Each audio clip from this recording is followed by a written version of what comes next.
हमारे जीवन में हमें अपने माता पिता बहुत काम करने से रोकते हैं कि तुम ये नहीं करोगे, तुम वहाँ पर नहीं जाओगे, तुम्हें ये नहीं करना पड़ेगा। हमें कई काम करने से रोकते हैं। क्या आपको लगता है कि वो हमें रोककर गलत कर रहे हैं? क्या इनके रोकने से हम सफल नहीं हो रहे हैं? यदि आप ये सोचते हैं तो आपको ये प्रेरणादायक कहानी ज़रूर सुननी चाहिए। एक बार एक व्यक्ति और उसका बेटा दोनों अपने घर की छत पर पतंग उड़ा रहे थे।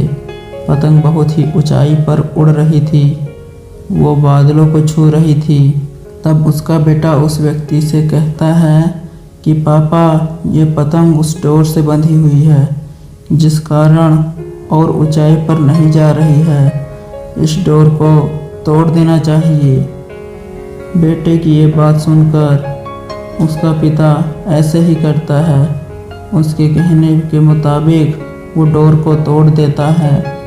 उसका बेटा बहुत खुश होता है। वो पतंग टूट जाने से बहुत ऊंचाई पर पहुंच जाती है, लेकिन फिर कुछ समय बाद वो कहीं दूर जाकर खुद ही नीचे गिर जाती है।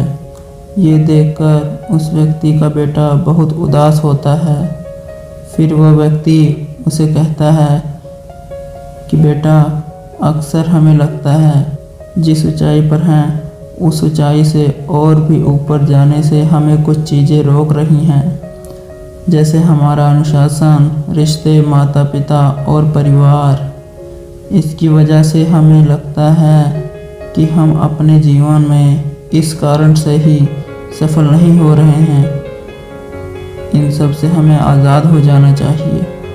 जैसे कि पतंग अपनी डोर से बंधी हुई रहती है और उस डोर की मदद से वो ऊंचाई को छू लेती है, उसी तरह हम भी अपने परिवार और रिश्तेदारों से बंधे हुए हैं। यदि हम इस धागे से जुड़े रहेंगे तो कई ऊंचाइयों को छू लेंगे, लेकिन यदि हम इस धागे को तोड़ देंगे तो ठीक इसी पतंग की तरह कुछ समय तक ही सफलता से उड़ पाएंगे। ये पतंग जब तक नई ऊंचाइयों को हासिल करेगी तब तक वो अपनी डोर से बंधी हुई है, लेकिन जब पतंग अपनी डोर से मुक्त हो जाती है तो कुछ समय में ही नीचे गिर जाती है। उसी प्रकार हमें भी अपने जीवन में रिश्तेदारों की डोर से बंधे हुए रहना चाहिए, जिससे हम अपने जीवन में नई ऊंचाइयों को हमेशा हासिल करते रहें।